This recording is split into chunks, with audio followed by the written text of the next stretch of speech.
Бұл чемпиондардың аулы. Төле би ауданынан аударыспақ спорты бойынша бірнеше әлем чемпионы, бірқатар Азия чемпиондар шыққан. Бұл топырақта туған әрбір бала палуан. Ендеше осы ауылдың сырын бірге ақтарып көрейік.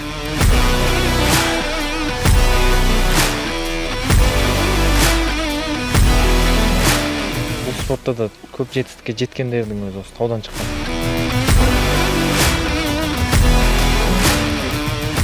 Жақында ғана бір ат сатылды, осы жерден осындай 20 миллионға сатылды.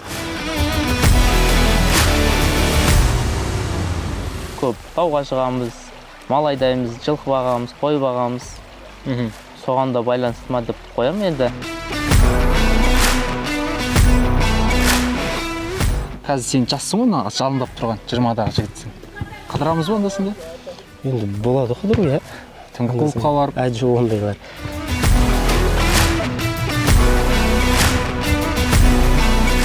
Өте төзімді, шыдамды палуандар керек та. Қазір палуандар келіп, мына салқын суға жуынамыз дейді. Негізінде күн жылы болғанымен аздап ызғары бар. Оның үстіне мынау таудан ағып келіп жатқан қардың суы тастай.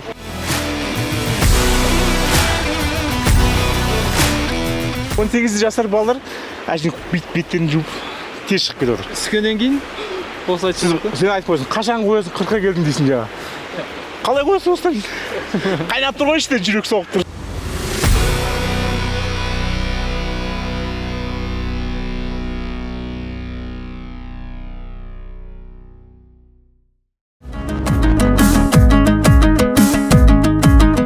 Бұл чемпиондардың аулы. Төле би ауданынан аударыспақ спорты бойынша бірнеше әлем чемпионы, бірқатар Азия чемпиондар шыққан.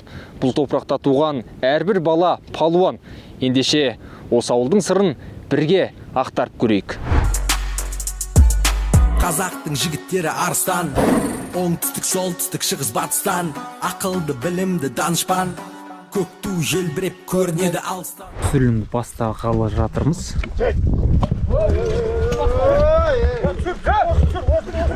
Әне.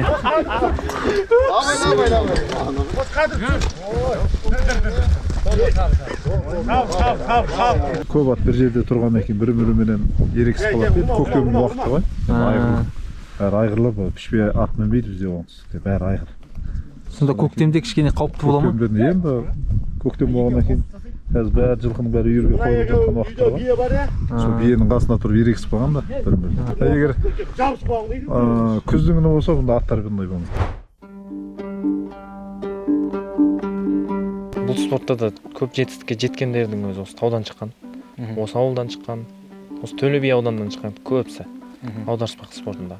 Кейін көкпарларда да жоғары нәтижеде осы таудың жігіттері ғой негізі. Қазіргі таңда Қазақстан Республикасының 3 дүркін жеңімпазымын. Былтыр 2023 жылы Қырғызстанда өткен әлем ат үстінде күрес бойынша әлем чемпионымын. Жасым 18-де. Қазіргі таңда өз жас балдарда атқа да мінбейді. Тек ауылды жерлерде болмаса жас балдар. Негізі атқа көп міну керек. Атқа мінген кезде адам рухтанып, адам өзін ешкімнен қорқпайды ғой былайша келгенде. Аттың үстінде Мінез береді. Иә, аттың өзі мінгенде басқаша ғой.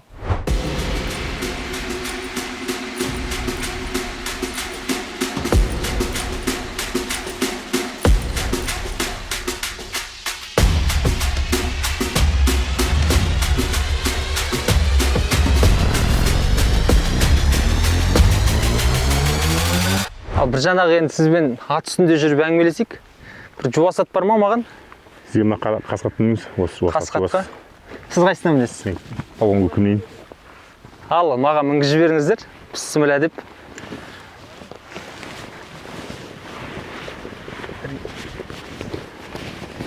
Опа! Ал кеттік. Жарсамыз ба? Аға, биыл жасыңыз? Жасым 38-де. 38, 40. Ал енді 40 жасқа дейін аударыспақ спортында жүру деген қалай ол? Енді аударыспақта былай енді шектеу жоқ. Денсаулығың болып тұрса, жарып тұрсаң шыға бересің. Жалпы енді өзім Алла бұйыртса биыл көшпенділерді ел намысын қорғап, кейін орынды жастарға берсем деген ойдамын. Астымдағы аты Сырым палуанның аты, өзім палуан көк деген. қазір көкпарларда дайындап өзіне Көкпарға шабатын. көкпар шауып жүрген ат. Жаңа бір естіп қалдым, бұл аттардың бағасы да біраз тұратын сияқты, иә? Бұлар бағасы жақсы аттар осы 5 миллионнан жоғары кете береді ғой. 20 миллионға кетеді жақсылары. Жақында ғана бір ат сатылды осы жерден осындай. 20 миллионға сатылды. 20 миллион. Қайнар бауырымыз сатты. Бұлар сол жобадағы ат қой енді.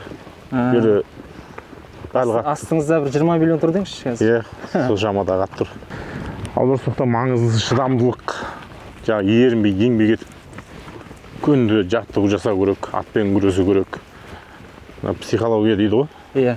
Психологияны туралау керек болса ғана бір мықты екен десе, соны көріп алып, қорқып мандыраштамау керек айқыныш. Енді жаңа сырттарыңыздан жаттығудан қарап қызығып отырмын. Менің жасым 24-те, менен палуан шыға ма, шықпай ма? Бірден айтыңызшы. Сізден палуан шықпайды. Осыны басынан туу керек. Палуан болып туады адам деңізші. Палуан болып туады, иә. Скоро көкпар болады. Алла қаласа. Мына аттарыңыз көлік сияқты екен. Оңға, солға. Иә. Қазір палуандар келіп, мына салқын суға жуынамыз дейді. Негізінде күн жылы болғанымен аздап ызғар бар. Оның үстіне мынау таудан ағып келіп жатқан қардың суы тастай. Мен енді түсуге батпай тұрмын. Бірақ палуандар ештеңеден қорықпайды екен расымен.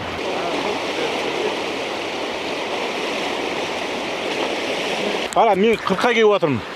Мына жастар, мына 18 жастар балалар әшейін беттерін жуып тез шығып кетіп отыр. Түскеннен кейін осы айтсыз ба? Сен айтып қойсың, қашан қоясың 40-қа келдің дейсің жаңа.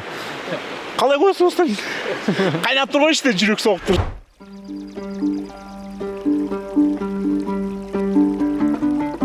Татарстанда әлем чемпионаты өтті жайдақ күрестен.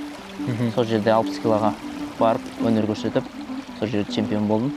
Ода жайдақ күресесің, жаңағы арқаңа секіріп өтіп, Ер тоқым салмайсың. ер тоқымсыз, жаңағы арқаңа секіріп өтіп, құшақтап 3 секунд отыратын болса, таза жеңіс береді оларға. Жерге құлатпай-ақ. Иә, жерге құлатпай-ақ. Ал тартып алып жерге құлатсаң да таза жеңіс береді. Негізі жайдақ өте қиын. Ода Сырғып кетесің. сырғып кетесің, жаңағы тақым кеш болу керек та ол жерде ше. Көп тауға шығамыз, мал айдаймыз, жылқы бағамыз, қой бағамыз. Соған да байланысты ма деп қоямын енді. Жаңағы ауылдың баласы болғаннан кейін, аттың үстінде көп мінгеннен кейін, осы атқа өзіміз құмар болғаннан кейін, осы аттың арқасында небір жетістіктерге жетіп жатыр. Жарасты, қанша рет тартыласың? 20-дан асатын шығармыз. Жетеу. 8. 7,5. Ой, тамаша. Жарас, аударыспақта қанша жылдан бері? Аударыспақтан айналып келе жатқаныма бір 5 жылдай болып. 5 жыл болды. 5 жылда қандай жетістік? Қазақстан чемпионатын 2 рет ұттым. 2 рет Қазақстан. Әлем чемпионатын қола жүлдегер болдым. Қазір сен жассың ғой, жалындап тұрған 20-дағы жігітсің. Қыдырамыз ба андасында? Енді болады қыдыру, иә. Түнгі клубқа барып. Жоқ, ондайлар. Түнгі клубқа бармаймыз. Біздің түнгі клуб осы деші. Біздікі осы ауыл ғой, түнгі клуб. Қайтаймыз онда. Иә. Аударыспақ өзім бала кезден атқа қызығатынмын. Өзім ауылда ағаларым бар. Соларға қарап, солардың тренинг жасап жатқандарына қарап, қызығып аударыспаққа келдім. Аударыспақта бірінші жарысымда 2-ші орын алғам облыста. Одан кейін 2-ші облыста 1-ші орын алғам. Чемпионатқа барып 1-ші орын алғам Аллахтың қалауымен. 2-ші жылы взрослыйда өттім. Аударыспақ спорты, иә, өзіммен көп спортты қарап шықтым. Күресті де, боксты да, көкпарды да. Бірақ менің жаныма жақын болған, менің ебім тура келіп тұрған спорт осы аударыспақ спорты болды. Осы аударыспақ спорты біз келген кезде енді дамып жатқан тұғын. Қазір өте мықты қарқынмен дамып, мықты дәрежеде дамып, үлкен жарыстар өтуде аударыспақ спортынан. Сол жарыстармен бірге өзімізде дамып келе жатырмыз. Мен негізі аударыспақ спортына келген кезде ең бірінші ол кезде юнош, молодежь, взрослый болып бөлінбейтін, юнош балалар взрослыйға барып күресіп кете беретін. Сол кезде бірінші жарысым менің взрослый Қазақстан болды. Взрослый Қазақстанға шықтым да 2-ші көріп өтіп қалдым. Бірақ сол кездегі марапатталып жатқан балаларды көріп, қатты қызығушылық болды соларға ша. Содан кейін менде махаббатым ашылды ғой, енді мен де осындай жеңістен көрінсем, жеңіс тұғырынан көрінсем екен деп. Алланың қалауымен көп ұзамай сол сәтте кеп қалды ғой. Ол бір саған жігер берді, күш берді. Жігер берді, күш берді, мотивация болды ғой, былайша айтқанда. Жеңілістің арты жеңіске ұласады. Иә, тамаша. Бірінші жеңілістен бастады. Ұлттық спорт қауымдастығының түсірілімін тобын таңнан бері осы Нұрасыл деген жігіт өзінің көлігімен тасып жүр, барлық шаруасын тастап, сонау қаладан әкеп келді. Өзі де кезінде осы аударыспақпен шұғылданған екен, Иә. Рас. Қанша жыл шұғылдандың? Бір 5 жыл көлемінде шұғылдандық. Кішкенайымыздан атқа мініп өскенбіз. 2020 жылы соңғы жыл жарысқа барғам. Содан кейін мамандық профессия басқа жаққа кетті сала. Сонымен енді атқа мініп тұрамыз, бірақ аударыспақпен айналыспаймыз. Бірақ сағынат шығырсың. Сағынасың, иә. Сағыныш болады ғой, ат үстінде жүргеннен кейін. Енді білуімше үйде сенен басқа палуандар бар, Иә. Бір үйге неше палуан жетеді, бір палуан жетеді деп кетіп қалдың ба? Жоқ, негізі артықтық емес қой, просто кішкене білім ғылым жолымен кетіп қалдым мен енді. Жаңа негізі айналысқам, жаңа өзімнің інім Мұхаммед жаңа жол беріп, содан кейін білім жолына кеттім. Енді атқа мініп тұрамыз, ол атты тастау мүмкін емес. Иә. Қанда болғаннан кейін қоймайды ғой, қан деген су емес дейді ғой. Аударыспақ ол ат үстіндегі күрес. Бұған да өте төзімді, шыдамды палуандар керек та. Енді күші басым адам тартып жатқан уақытта белі шыдамайтын адам ол аттың ар жағын бері қарай секіріп шығып жататын жағдайлар болады. Кейде аттың көмегі көп болып жатады. Соған тиянақты дайындалған палуан, шыңдалған епшіл палуан болса, ол үлкен жеңістерге жетеді ғой.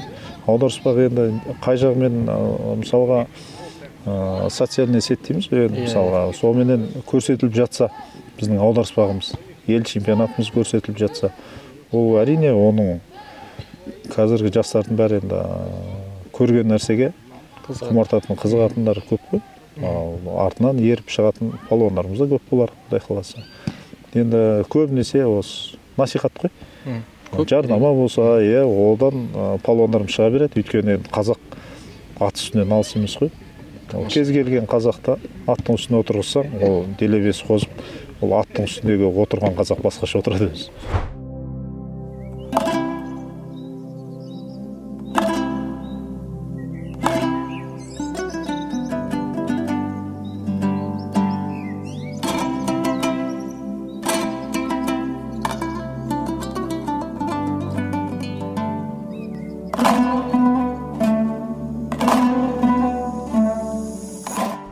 Ал апа, палуан ұлт тәрбиелеп өсіріпсіз. Иә. Жалпы ауылдарыңызда палуандар көп шығады екен. Иә, құдайға шүкір. Алып анадан туады дейді.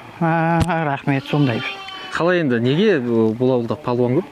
Енді тәрбиеміз, мынау өзімнің табиғатымыздың тазалығы шығар, заңдылық шығар, өзіміздің кішкентайдан тәрбиеміз шығар. Өзінің әкесі де палуан еді уақытында. Көкпаршы еді, содан алған тәрбие шығар атқа мінген. Қуанамыз әйтеуір әрдайым осы палуандардың көбейіп жүргеніне. Бірінші әкенің Алланың арқасы, аналардың әкесінің арқасы, одан ағайлардың арқасы осы жүрген жүрсіміз. Биік шыңдарға шыға берсін, биіктерден көріне берсін балдар. Олардың бәрібір таңы жақсы болып ата берсін. Тақым қысып отырасыздар. Иә, тақым қысып отырамыз ғой, Алла әйтеуір нәсібесімен жақсы болып келсін деп. Анау көлікті көкпардан әкелген дейді. Көкпардан отқаны ғой енді. Одан түйеміз бар, әйтеуір. Үй үшін малға толтырып жатыр деңізші. Енді сол алып анадан деп, анадан ба әйтеуір, Алладан ба, бәрінің осы арқаларымыз, арқасы осы елдің арқасы. Қызметтері биіктей берсін, қанаттары талмасын, биік самғай ұша берсін. Үлкен ағайлары, Жанбатыр ағалары бар. Амин апа, аман болыңыз. Сіздер аман болсаңыздар, біздің қазақ елінде қазақтың абыройын көтеретін палуандар көп болады. Аман болыңыз. Рахмет жаным, рахмет, айтқандарың келсін.